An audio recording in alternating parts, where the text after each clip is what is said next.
Heart beat scan ఒక్క second లోనే world class 640 slide CT scan ఇప్పుడు మీ విస్టా ఇమేజింగ్ బంజారా హిల్స్ లో. పొద్దున్న లేవగానే కార్బోహైడ్రేట్ రిచ్ బ్రేక్ఫాస్ట్ చేయొద్దు.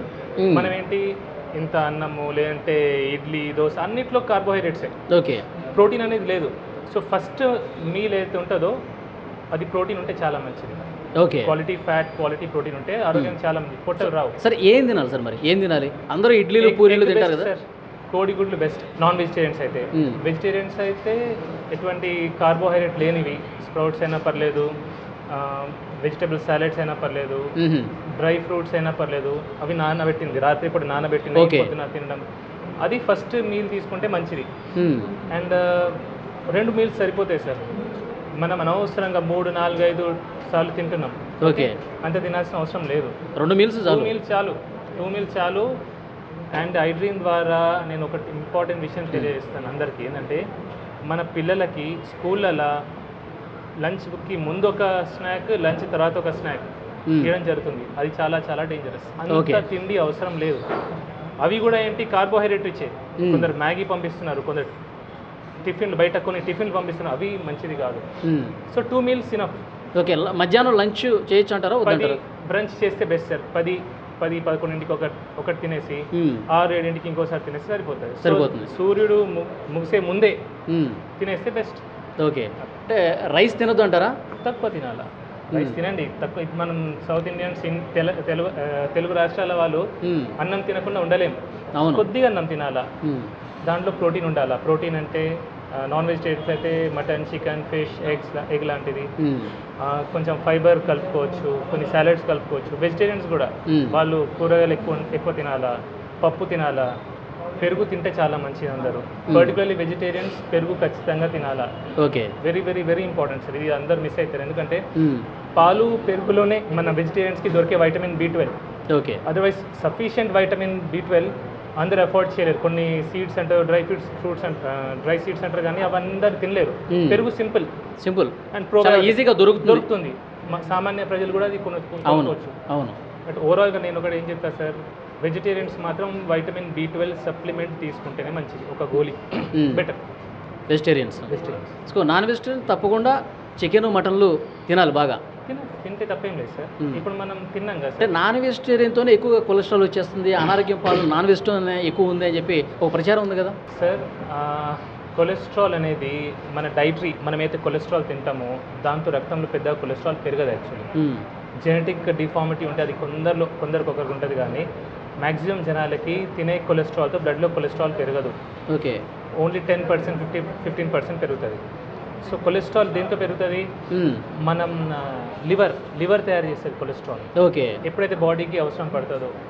ఇప్పుడు ప్రతి హార్మోన్కి కొలెస్ట్రాల్ అవసరం. ఒక్కొక్క సెల్ మెంబ్రేన్ ఉంటుంది, అది తయారు కావడానికి కొలెస్ట్రాల్ అవసరం. ఓకే, సో అందుకే కొలెస్ట్రాల్ అనేది చాలా ముఖ్యం. కొలెస్ట్రాల్ మన కొలెస్ట్రాల్ రాదు అంటారు సార్. కొలెస్ట్రాల్ తింటే కొలెస్ట్రాల్ రాదు. ఇంకా సాచురేటెడ్ ఫ్యాట్తో కొన్ని కొలెస్ట్రాల్ వస్తుందని చెప్తారు. LDL కొలెస్ట్రాల్ పెరుగుతుంది అంటారు, కానీ LDL కొలెస్ట్రాల్ కూడా 2 రకాలు, లార్జ్ బాయింట్, స్మాల్ డెన్స్ అని. ఫ్యాట్ తింటే పెరిగేది మ్యాక్సిమంగా లార్జ్ బాయింట్ ఎక్కువ పెరుగుతుంది.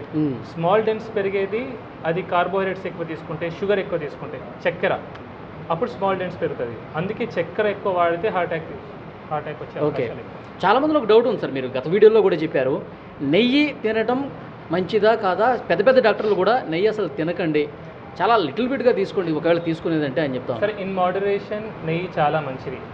ఎసెన్షియల్ ఫ్యాటీ యాసిడ్స్ ఉంటాయి, అవి నెయ్యిలో ఉంటాయి. చాలా చాలా మంచిది. ఒక్కటి ఆలోచించండి సార్, నెయ్యికి మనం భయపడుతున్నాం, బియర్కి భయపడట్లేదు, ఆల్కహాల్కి భయపడట్లేదు, స్మోకింగ్కి భయపడట్లేదు. చిన్న పిల్లల చేతిలో మనం చాక్లెట్లు ఇస్తున్నాం, బిస్కెట్లు ఇస్తున్నాం, ఐస్ క్రీమ్ ఇస్తున్నాం, కూల్ డ్రింక్స్ ఇస్తున్నాం, వాటికి భయపడట్లేదు. కానీ నెయ్యి వచ్చేసరికి భయపడుతున్నాం. మన తాతలు ముత్తాతలు తినలేదు సార్? తిన్నారు కదా, మంచిగా ఉన్నారు కదా. ఇన్ మోడరేషన్, లీటర్ తాగొద్దంట నేను, అంతే. తినే ఫుడ్లో దాంతో కొద్దిగా కలుపుకోండి. వైట్ రైస్ కొద్దిగా తీసుకొని అందులో కొంచెం నెయ్యి వేస్తే సార్ షుగర్ స్పైక్ రాదు, ర్యాపిడ్గా షుగర్ స్పైక్ రాదు. మనకు వచ్చే రోగాలన్నిటికీ మెయిన్ కారణం sudden glucose spike, sugar spike. ఎప్పుడైతే గ్లూకోజ్ స్పైక్ వస్తుందో అప్పుడు ఇన్సులిన్ రిలీజ్ అవుతుంది. కన్సిస్టెంట్గా ఇన్సులిన్ ఎప్పుడైతే హై లెవెల్ ఉంటుందో అప్పుడు ఇన్సులిన్ రెసిస్టెన్స్ వస్తుంది. ఇన్సులిన్ రెసిస్టెన్స్ వల్లనే BP, sugar, heart, brain stroke, ప్రతి రోగం ఈ పొట్ట రావడానికి మెయిన్ కారణం కూడా అదే. సో నెయ్యికి ఏమొచ్చు, నెయ్యి భయపడేదేమో.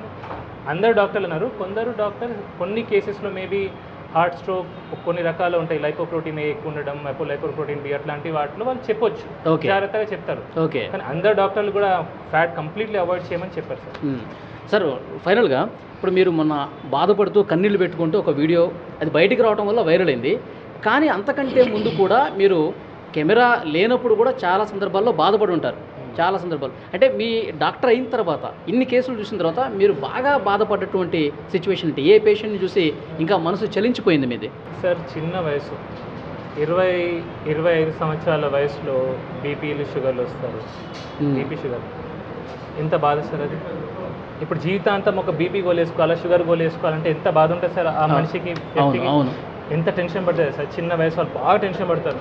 ఒకటి చిన్న 20-30 ఇయర్స్ ఒక మనిషి బాగా కష్టపడతాడు. 30 ఇయర్స్ ఒక ఏదో జాబ్ అని కష్టపడతాడు, ఏదో తింటాడు, ఏదో చేస్తాడు. 30 ఇయర్స్కి పెళ్ళయి ఇద్దరు చిన్న పిల్లలు ఉంటారు, పక్షవాతం, గుండెపోటు. ఎట్లుంటే సార్ ఆ ఫ్యామిలీ ఎంత డివాస్టేట్ అయిపోతుంది సార్.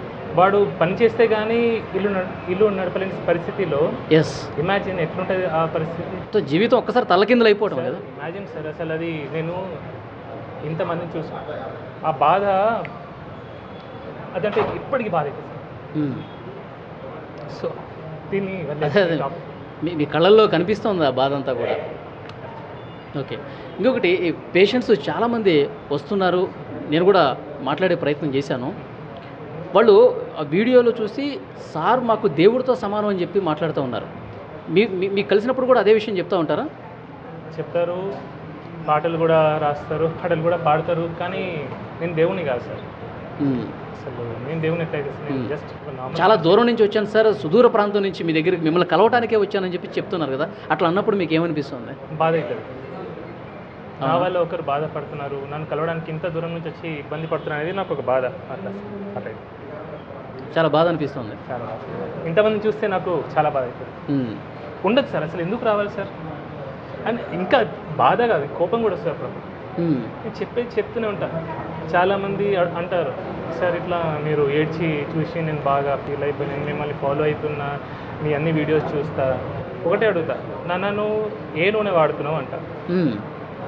నవ్వుతారు, సార్ రిఫైండ్ ఆయిల్ అంటారు, ప్యాకెట్ నూనె అంటారు. మళ్ళీ అది బాధ నాకు.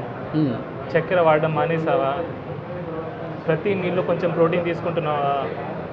సో నేను చెప్పేది ఆచరించకపోతే నన్ను ఇంత ప్రేమించిన ఏం లాభం సార్? ప్రేమ ఎప్పుడు కనిపిస్తుంది సార్?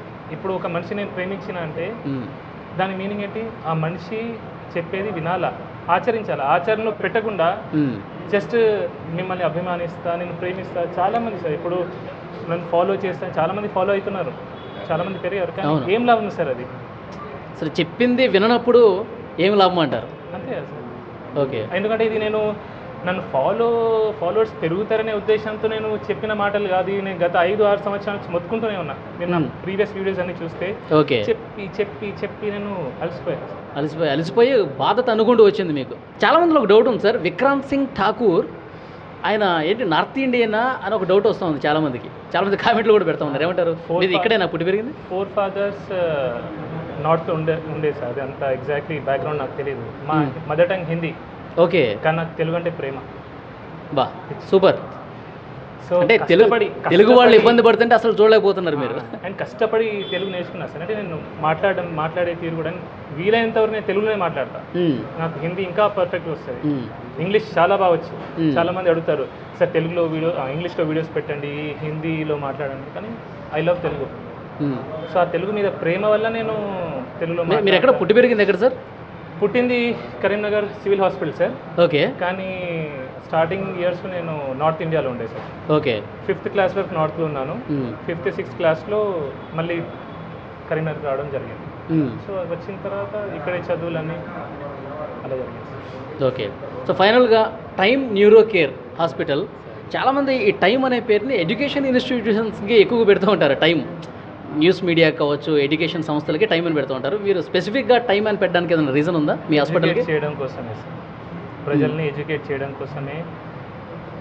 నేను ఒకరినైనా సరే 10 మందినైనా సరే మార్చగలిగితే అయితే ఒక సంతోషం ఇప్పుడు ఉంది సార్. ఎందుకంటే కొన్ని చోట్ల నేను వింటున్నాను ఇస్కాన్లో కొన్ని చోట్ల ఈ ప్లాస్టిక్ ప్లేట్స్ పోయి వాళ్ళు బ్యాంబూ ప్లేట్స్ స్టార్ట్ పెట్టారు. అవును. కొన్ని ఊర్లలో కూడా స్టీల్ ప్లేట్ బ్యాంక్ స్టార్ట్ చేశారు. సో ఇట్లాంటివి జరగాలి సార్. ఓకే, ఇవన్నీ మీరు గత వీడియోలోనే చెప్పున్నారు కదా? ఇవన్నీ గత వీడియోలో అంటే వింటున్నాను సార్. ఇప్పుడు ఈ మధ్యలో ఆఫ్టర్ ఒక క్యాన్సర్ ప్లేట్ గురించి చెప్పిన తర్వాత ఈ మార్పు అనేది వస్తుంది. ఓకే. సో పీపుల్ ఎడ్యుకేట్ అవుతున్నారు, కొద్దిగా అయినా స్టార్ట్ అయింది. సో ఇది జరగాలని ఉద్దేశంతోనే ఒక టైం అని ఎడ్యుకేట్ చేయాలని దాంతో పెట్టండి. Okay. So thank you very much sir. మిమ్మల్ని కలవడం నాకు కూడా చాలా